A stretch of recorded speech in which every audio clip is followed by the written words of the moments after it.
السلام علیکم عدیل فینڈرز کے ویورز اینڈ آنے والے سبسکرائبرز، خواہ میں پھول دیکھنا کیسا ہوتا ہے؟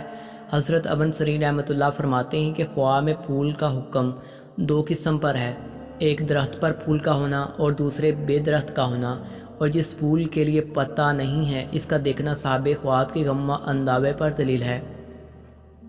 اور اگر سرخ پھول کوئی اس کے موسم میں درخت پر دیکھے دلیل ہے کہ اس کا فرزند ہوگا، اور اگر بے وقت دیکھے تو فرزند کی بے وجہ سے مصیبت میں گرفتار ہوگا۔ اور خواب میں پھول کا درخت سردار اور بات کرنے والی شخص ہے، اور زرد پھول درخت اور سوداگر اگر عورت حاجت پوری کرنے والی ہے، اور سفید پھول کا درخت عزت اور مرتبے اور دولت پر دلیل ہے، اور اگر اپنے گھر میں پھول دیکھے دلیل ہے کہ کسی دختر کو نکاح میں لائے گا،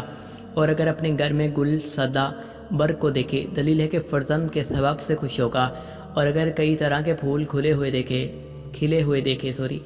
دلیل ہے کہ اپنی خوشیوں اور اہل بیت سے خوش ہوگا، اور اگر درخت گل کی جڑ زمین سے اگی ہوئی دیکھے دلیل ہے کہ اس کے گھر کے لوگ کاہل ہوں گے۔ حضرت جابر مغربی رحمۃ اللہ فرماتے ہیں کہ خواب میں پھول کم ہمت اور بدعہد شخص ہے جو کسی سے وفا نہیں کرتا،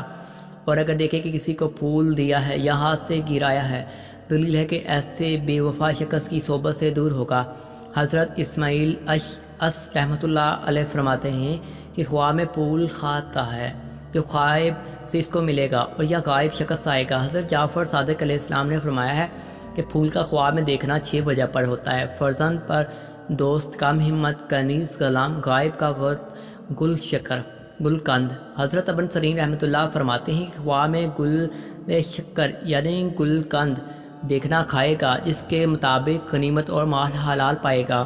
اور اگر دیکھے کہ اس کے پاس گل شکر اور گل انگابین کے ساتھ ہے اور اس کو کھایا ہے، اگر تو نگر ہے تو مال اور زیادہ ہوگا، اور اگر بیمار ہے تو شفا پائے گا، اور اگر غمگین ہے تو خوش ہوگا، اور اگر قرض دار ہے تو قرض سے فارغ ہوگا۔